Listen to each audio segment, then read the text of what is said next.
পিটিচিৰ নতুন পৰিষদৰ শপত গ্ৰহণৰ সম্ভাৱনা টুকুৰাঝাৰত অনুষ্ঠিত হ'ব শপত গ্ৰহণ ৰাজ্যপালৰে আলোচনা ৰাজ্যিক বিজেপিৰ সংবাদমেলত ঘোষণা ৰাজ্যিক বিজেপিৰ সভাপতি ৰঞ্জিত দাসক ইউপিপিএলক নেতাত অন্তৰ্ভুক্ত কৰিবলৈ ৰঞ্জিত দাসক আহ্বান প্ৰমোদ বড়োৰ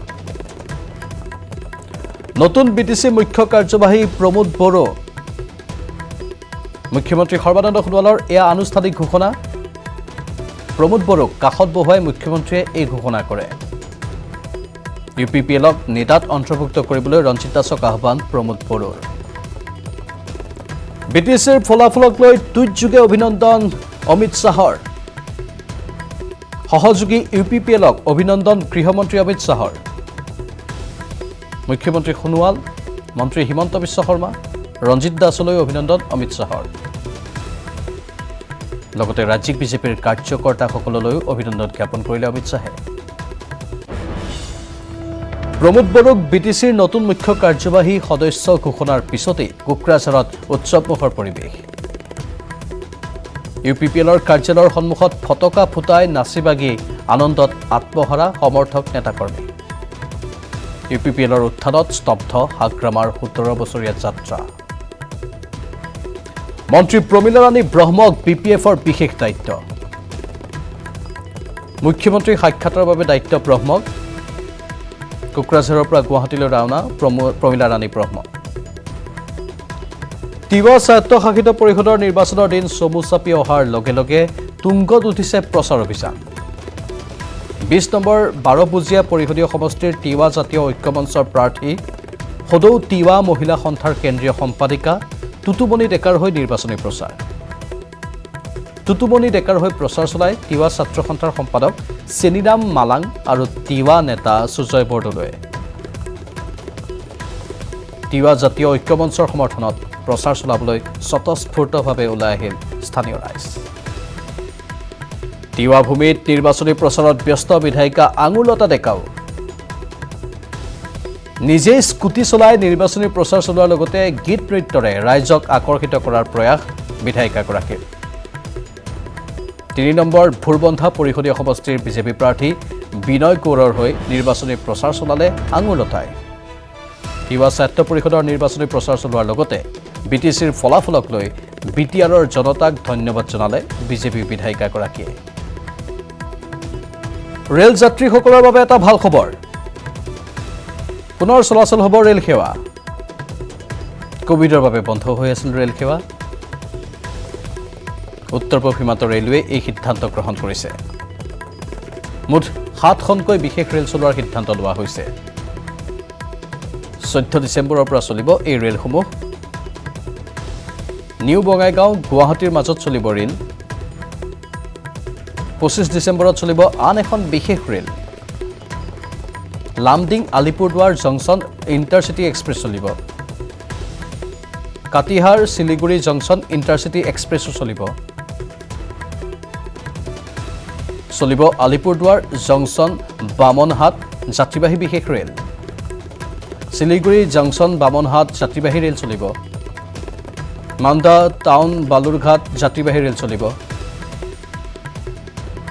আলিপুৰদুৱাৰ বামনহাট যাত্ৰীবাহী ৰেলৰ যাত্ৰা আৰম্ভ হ'ব এই কথা নিউজ 18ক জনাইছে উত্তৰ পূব ৰেলৱেৰ জনসম্পৰ্কৰক্ষী বিষয়া নৃপেন ভট্টাচাৰ্যই বাইক চুৰি কৰি আৰক্ষীৰ জালত পৰিল চুৰ গুৱাহাটীৰ পৰা ৰয়েল এনফিল্ড চুৰি কৰি কৃষ্ণাইত হাতেলতে আটক হ'ল চুৰ গুৱাহাটীৰ মালিগাঁৱৰ পৰা এখন বুলেট শনিবাৰে নিশা চুৰ কৰিছিল পুৱা শুই উঠাৰ পিছতহে পোহৰলৈ আহে বাইক চুৰিৰ বিষয় বাইকত সংলগ্ন হৈ থকা জিপিএছ অন কৰোঁতে বাইকৰ লোকেশ্যন ধৰা পৰে দুধনৈত শেষত গৰাকীৰ এজাহাৰৰ ভিত্তিত দুধনৈ কৃষ্ণাৰ অসম মেঘালয় সীমান্তৰ পৰা বাইকসহ আৰক্ষীয়ে কৰায়ত্ব কৰে চুৰটোক ইতিমধ্যে মহানগৰ আৰক্ষীয়ে ধৃত চুৰটোক চমজি লৈ জালুকবাৰী থানাত ৰাখিছে প্ৰকৃতিৰ ভূস্বৰ্গলৈ পৰিণত হৈছে জম্মু কাশ্মীৰ চাৰিওফালে কেৱল বৰফৰ শুভ্ৰ আচ্ছাদন জম্মু কাশ্মীৰৰ গুলমাৰ্গৰ চাৰিওফালে কেৱল বৰফৰ শুভ্ৰ পৰিৱেশ বৰফে ঢাকি ৰাখিছে ঘৰ দুৱাৰ সকলো ক্ৰমান্বয়ে নিম্নগামী হৈছে পাৰাস্তম্ভ শুকুলা হৈ পৰিছে গছবন জম্মু কাশ্মীৰৰ গুলমাৰ্গ আৰু পাহালগামত 0 ডিগ্ৰী চেলছিয়াছৰ তললৈ হ্ৰাস পাইছে তাপমাত্ৰা প্ৰচণ্ড তুষাৰপাতৰ ফলত জম্মু আৰু শ্ৰীনগৰৰ ৰাষ্ট্ৰীয় ঘাইপথৰ বিভিন্ন স্থানত হৈছে ভূমিস্খলন বৰফে ৰাজপথ ঢাকি ধৰাৰ বাবে বন্ধ কৰি দিয়া হৈছে ৰাষ্ট্ৰীয় ঘাইপথ তুষাৰপাতৰ ফলত জৱাহৰ টানেল আৰু অনন্তনাগৰ বিভিন্ন অঞ্চল পোত খাইছে বৰফত ইফালে ভূমিস্খলনৰ ফলত মাৰক মাগাৰকট আৰু পন্থিয়ালত স্তব্ধ হৈ পৰিছে যাতায়াত জম্মু সীমান্তৰ পুঞ্চ আৰু ৰাজৌৰি জিলাৰ লগতে দক্ষিণ কাশ্মীৰৰ সোপিয়ানত প্ৰচণ্ড তুষাৰপাতৰ বাবে 8 ডিচেম্বৰৰ পৰা বন্ধ হৈ আছে যাতায়াত কলিয়াবৰত পুনৰ চোৰৰ উপদ্ৰৱ কলিয়াবৰৰ সুলুং আৰক্ষী চকীৰ ধৰমপুৰত নিশা চোৰৰ চাফাই অভিযান গাঁওখনত ভাওনা অনুষ্ঠিত হোৱাৰ সুযোগ লৈ এঘৰত চোৰে চলালে লুটপাট গাঁওখনৰ সানু বৰা নামৰ লোকজনৰ ঘৰত প্ৰৱেশ কৰি লুটপাট চলাই চোৰৰ দলে ঘৰৰ সকলো ভাওনা চাবলৈ যোৱাৰ পিছতে নিশা 11 মান বজাত এই চুৰি কাৰ্য সংঘটিত হয় লক্ষাধিক টকাৰ সোণৰ অলংকাৰৰ লগতে নগদ 15,000 টকা লুটি নিয়ে চোৰৰ দলটোৱে উল্লেখযোগ্য যে চুৰি কাৰ্যৰ সময়ত চোৰে গৃহস্থৰ ঘৰত থকা চিচি কেমেৰা ভাঙি লণ্ডভণ্ড কৰি থৈ যায় ইতিমধ্যে ঘটনাস্থলীত আৰক্ষী উপস্থিত হৈ তদন্ত অব্যাহত ৰাখিছে কাজিৰঙাত পৰ্যটকক অভব্য আচৰণ ব্যক্তিগত হাতী সাফাৰী ব্যৱসায় কাজিৰঙা ৰাষ্ট্ৰীয় উদ্যানৰ বাগৰি বনাঞ্চলত এই ঘটনা সংঘটিত হৈছে গুৱাহাটীৰ পৰা কাজিৰঙা ৰাষ্ট্ৰীয় উদ্যান দৰ্শন কৰিবলৈ অহা এটা পৰ্যটকৰ দলক ৰাষ্ট্ৰীয় বাগৰি বনাঞ্চলত হোৱা হাতী সাফাৰীত অভব্য আচৰণ কৰে ব্যক্তিগত হাতী সাফাৰী ব্যৱসায়ীয়ে অভিযোগ মতে 5 জনীয়া পৰ্যটকৰ দলটোৱে হোটেলৰ জৰিয়তে বুকিং কৰিছিল হাতী সাফাৰীৰ টিকট দেওবাৰে পৰ্যটকৰ দলটোৰ 3 জনে পুৱা হাতী সাফাৰী কৰিবলৈ বাগৰি বনাঞ্চলত যোৱাৰ পাছত হাতী ব্যৱসায়ী ৰাজীৱ বৰাই 3 জনকে একেটা হাতীত সাফাৰী কৰাৰ প্ৰতিশ্ৰুতি দি কিছু সময় অপেক্ষা কৰিবলৈ দিয়ে পৰ্যটক কেইজনে হাতী সাফাৰী কৰাৰ সময়ত উলুটা খৰ মাৰে ব্যৱসায়ীজনে আন পৰ্যটকৰ পৰা অধিক ধন লৈ সাফাৰী কৰাৰ বিপৰীতে পূৰ্বৰ পৰা অপেক্ষা কৰি থকা পৰ্যটক কেইজনক সাফাৰী কৰাৰ ক্ষেত্ৰত অৱজ্ঞা কৰাৰ অভিযোগ উত্থাপিত হৈছে এই বিষয়ে পৰ্যটক কেইজনে প্ৰশ্ন কৰাত ৰাজীৱ বৰাই দুগৰাকী মহিলা পৰ্যটকক অশ্লীল মন্তব্যৰে গালিগালাজ কৰাৰ লগতে পুৰুষ পৰ্যটকগৰাকীক প্ৰহাৰ কৰিবলৈ উদ্যত হয় ইতিমধ্যে ঘটনা সন্দৰ্ভত উদ্যান কৰ্তৃপক্ষক অৱগত কৰিছে পৰ্যটকৰ দলটোৱে বৰপেটাত গোদামতে নষ্ট হ'ল বৃহৎ পৰিমাণৰ শিশুৰ খাদ্য বৰপেটাৰ পূৰ্বৰ শিশু উন্নয়ন প্ৰকল্প বিষয়াৰ দায়িত্বহীনতাত কণ কণ শিশুসকলৰ বাবে আবণ্টিত শিশু খাদ্য